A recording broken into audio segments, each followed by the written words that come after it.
What's going on, guys? This is Marciea here with another episode of the Gym Rescue Podcast. And today I want to talk to you guys about 10 coaching hacks you should know. Running a gym isn't that convincing. It's a science from the entrance of the gym lobby area to overall customer interaction and experience. No other woman knows more about gym science other than Marciea Allen. Over the last decade, Marciea has helped coaches worldwide using her years of experience and no-nonsense approach. Marciea will turn their gym pits into moneymakers. Welcome to the Gym Rescue Podcast.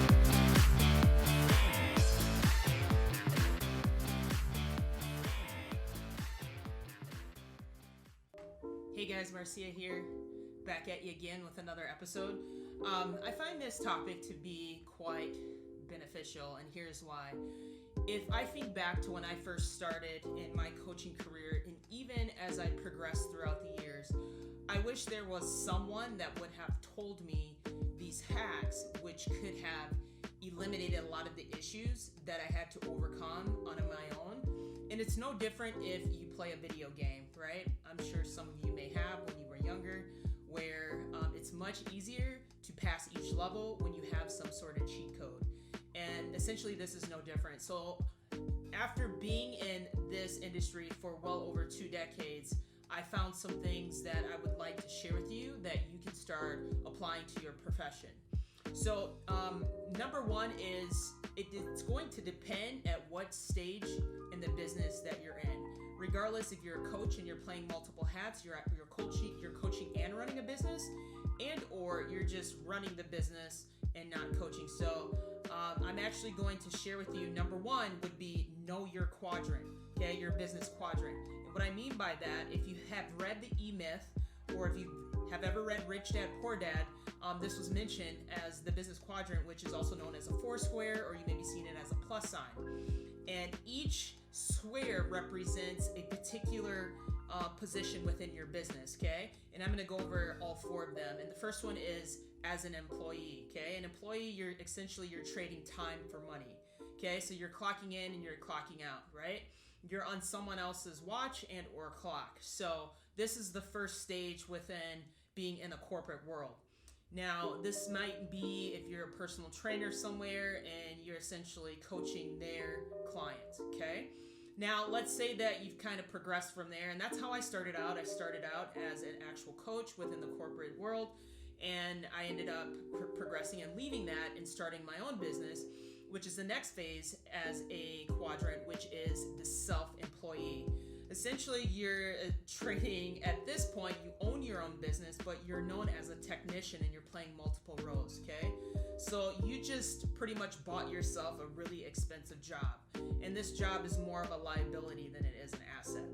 And it's really hard to be able to get out of this particular phase in your industry if you don't have the help that's necessary to get you to that next phase within your business. And to be perfectly honest with you, I was stuck in this position as a technician for quite some time because I did not know how to delegate a lot of the tasks that I had to other of my staff. So I'm going to help you to try to get out of that phase. And in order to do so, you need to be able to, again, delegate and make sure you have systems and processes into place so that way you have people running your systems instead of you running your business, okay? So that leads me to the next quadrant, which is the business, okay? Now, what's really cool about that, if you're still a coach and you're trading time for money and working in an actual fitness industry at some gym for somebody else, what's really cool is that depending upon the business's goals, and I'll take our business for instance, we're in a position where we foresee in the near future of having multiple locations, which leaves opportunity for growth for our staff. For one day that they're able to be a business owner, instead of trading their time for money, they can actually be an actual owner of a business such as ours, and to be able to have those systems and processes into place and have people running those systems and processes successfully, okay? So you're then essentially trading, instead of trading time for money, you're trading time for freedom, which will allow you to focus on other things within the business versus working in the business, okay? So, in the business, you're working on the business. And then the last one is the I. The I is essentially, it's more of a passive income. It's an investment known as stocks and bonds. You have something that's reoccurring that's essentially making money while you sleep. So the B and the I is known as more of an asset versus the E and the S, which is known as more of a liability. And that's something that, again, I would highly recommend if you haven't done so. Make sure to read Rich Dad, Poor Dad and the E-Myth. So that would be number one, is know what quadrant you're in, because if you don't necessarily know what stage of what stage you are within your business, is going to be really hard for you to even hack any of the other ones that I have recommended for you. So with that being said, number two would be to serve your members. And what I mean by that, I'm going to elaborate a little bit more, is that you are being in the fitness industry, you are in the service industry and not the fitness. The fitness is more or less like a byproduct, and it actually takes up maybe less than 5% of owning a business, or even coaching within the business. People get so caught up in the workouts and everything that has to offer that sometimes they forget about the other things that makes the business run. So make sure to keep your customers in mind when it comes to this, because at the end of the day, if there's no customers, there's no business. So get to know them on a personal level outside of the gym. And what I mean by that is not just know them by first and last name, which is always good, but it's also nice to know all the other things that comes along with that. What do they do for a profession, which will essentially help you with your marketing and advertising? Are they married? Are they single? This will help when it's time to have prizes and you know exactly the things that they like or enjoy, right? Especially if they're a family, maybe it'd be a great idea to have some sort of a gift card where it's family oriented, where they can go together as a group versus just solo. So you really have to make sure to serve your members on an entire different level than what maybe you are currently already doing. There isn't anyone that has a perfect business, so keep that in mind. So I'm sure there's something that you can necessarily be doing different or incorporate that you're not already doing, okay? Number three, it would be to learn to earn. I really, really like this one. It's essentially the more you learn, the more you earn. Now, this can be from a coaching perspective and from a business perspective. So again, if you're coaching classes still and you're trying to run a business, I know it can be hard, guys. I feel your pain because, like I said, I've been there. So some of you are still in that S category and you're trying to transition into the B, right? And you have to keep in mind that I know sometimes you go through the day-to-day, and by the end of the day, you ask yourself, what the hell did I do throughout the entire day? But you also need to make sure that you're taking time out for yourself to better yourself as an individual, as you grow within your company. So if that's listening to a podcast or an audible or reading a book, and not just any of these things, you have to keep in mind if there's something that you're lacking at, that's probably something that you want to be able to get better at. And I'll take myself, for instance. I'm really focusing on trying to be a better leader. And for me, I'm very adamant, and I have a routine that I do not break. And it's super consistent when I wake up every single morning and I have a leadership devotion, and it literally takes less than 2-3 minutes out of my day, and it sets my day, right? And I learned something. I just don't read it. I'm actually applying it to my lifestyle every single day. So make sure, guys, that you are always constantly learning. If you're not growing, and you're just going to remain stagnant and being in the same position as you currently already are, okay? Number 4, practice what you preach. This is something that I've seen from both perspectives, being a leader and then also thinking back earlier onto my career as a actual trainer within the group fitness industry. And there's some people that you see that just want to coach. They love coaching. That's it. But they don't necessarily actually work out themselves, right? And it's kind of something that you can't tell somebody else what to do if you're not doing it yourself. I didn't really have this problem. I would do other things outside on my own, but it never hurts, especially you being in the group fitness business model, that you actually take a class with your customers. So that way they get to witness firsthand that, man, if they can do it, so can I. And it actually pushes them to a whole nother level. And it also sees you as more of an authority figure because they not only they're encouraged by you, but you're not necessarily telling them to do things that you cannot do yourself. So it plays multiple roles, and this is something that I would stress dearly. You don't necessarily have to maybe come as often as your customers do, but even if they saw you in class every so often, will go a long way and will actually strengthen the relationship amongst you and your actual customers. Okay, so excuse me. So with that being said, I'm gonna go on to number 5. Stay professional. And there's a couple things what I mean by stay professional. I'll tap into a couple of them. And again, this is something over the years that based on my observations, and even me, I've actually failed on as well.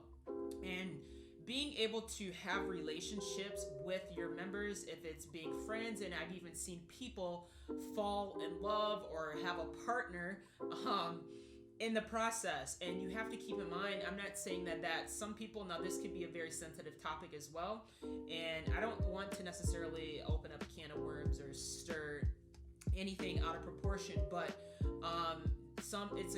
essentially you agree to disagree, right? At the end of the day, we're here to serve and we're here for business. So try not to mix the two, especially if you do have those relationships with those people. Keep it outside of the class and don't bring it inside. Don't give them preferential treatment.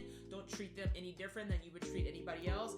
Everybody is all the same across the board. So I have seen in the past where some people do mix the two and it does not end up well. Typically 9 times out of 10, because they do end up doing things that they should not be doing.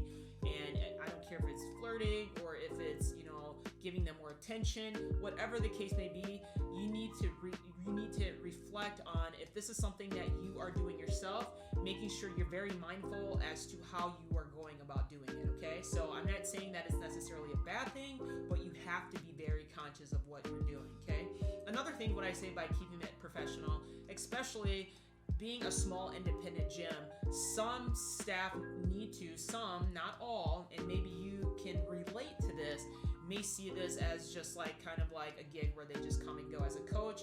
Maybe not yourself, but maybe your other coaches. Either way, if this was a corporate job, you better believe that they would be there on time and they would be dressed professional. And I don't see your job being any different being in the fitness industry as a group coach, okay?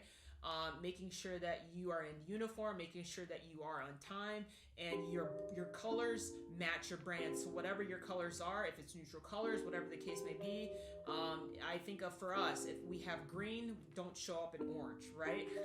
So stay professional from a relationship standpoint and from a aesthetic standpoint.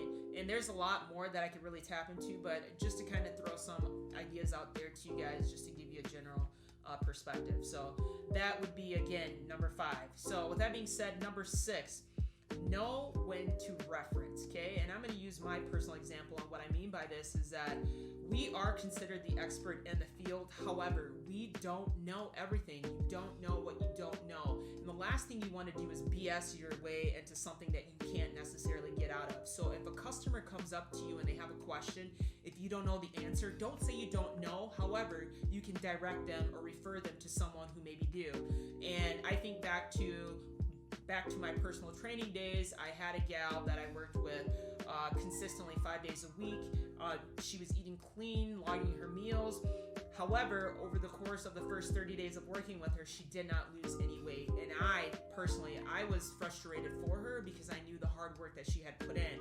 And it wasn't necessarily anything that she was doing wrong. So when she came to me and said, I don't know, what can we be doing differently? I actually said, this is beyond my expertise. I would highly recommend that you go seek your physician. And she did. She called, booked, and showed up, met with her physician, and found out that she was retaining a lot of water, which reflected to her weight. So they prescribed her with the proper medication to be able to control that extra water load or weight that she was carrying. And then after doing so, within the next week or two, she automatically started losing weight. and then the next 2 to 3 weeks she was down by 15, 20 pounds.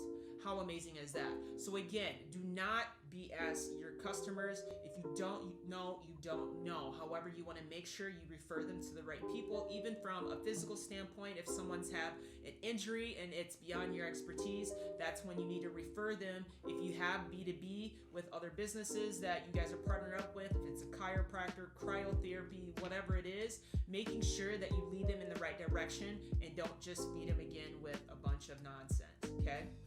So with that being said, number 7 is know your vibe.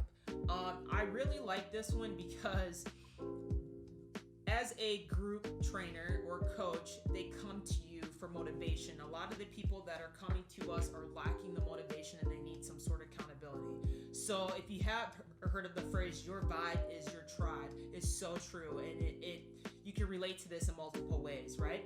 So I know we all have a lot of shit going on in our lives, regardless of what it is, personal, it does not matter. The last thing you want to do is to be able to have that affect or interfere with you going to work, right? So if you're having a bad day at home, leave it. And this is with any job, really. It's common sense to be able to, you still need to put on a good face and be able to provide the best experience possible. So giving them the vibe that they need in order to get through their workout from a coaching standpoint. So they can even sense your monotone. And I can admit I have in the past when I first started out in my career, I'm guilty of this when it comes to having some sort of a vibe, because when I did have a shitty day, it did affect my members and they could tell just because of the monotone in my voice. And afterwards, people are, hey, are you okay? So the last thing I want to do is to bring any more attention to myself or my customers and make things really awkward. So I do the best to my ability to make sure my vibe is killing it and being able to provide them an exceptional experience. So your vibe is your tribe. Keep things under control. Keep the actual personal stuff at home. Don't bring it to work. Even when you're sick, I remember when I was in the technician phase and I was teaching nonstop, and I know you feel burned out, you're tired, and the last thing you want to do is you just want to sleep, but you still have to be able to, it's almost, in a way, it's a performance, right? You want to bring your spice to it, what makes you unique as a coach and stand out. And they remember that. So keep that in mind as well, okay? With that being said, let's go ahead and talk about number 8. And that is being able to create an experience. I really like this one because at the end of the day, guys, let's keep it real. A squat's a squat, a push-up, pull-up, whatever. You can do it anywhere, okay? It does not necessarily, your workouts isn't what makes the actual studio unique and what keeps your members coming back. It's the experience and how you make them feel, okay? I cannot stress that enough. So whatever that is, and that's why they keep coming back. The way the facility looks and how organized it is and how it smells, and by calling them and approaching them by first name and being able to use your knowledge and expertise and giving them the assistance that they need outside of just the workouts, right? And building the trust. It is not your workouts, guys. Let me tell you, the last thing you need to do is, or last thing you want to do is make sure you put your ego aside. That bullshit is out of the window, and be extremely authentic, which leads me to my next segue. Number 9 is being authentic, okay? The last thing you want to do, and this is more so, I think about I'm relating to my past experiences as a group coach. I was a professional fighter outside of coaching, so people saw me as very tough, thick skin, and to be honest with you, I'm no different than anybody else. I am a teddy bear, I have a soft heart, and they didn't get a chance to see that outside. They did, get a chance to see that outside of the cage and outside of me training, right? Because of my authenticity, right? For people that don't know me and they saw what I was outside of the group fitness and just seeing me fighting, of course, I would look intimidating just because that's all they knew of me. However, when you come take a class with me and you catch me on a whole different level, it's because I was extremely authentic. I was extremely transparent. I'm no different than any of them, and I treated them just like that, right? Even though I could still be a little bit tough and around the edges, and I brought my style of training, at the end of the day, guys, I am no different than these guys, and I'm very authentic, okay? And that's what makes me me. And the same applies to you. Be authentic. Let these people get to know you. Show your vulnerable side. And I did. There's multiple times they've seen me cry.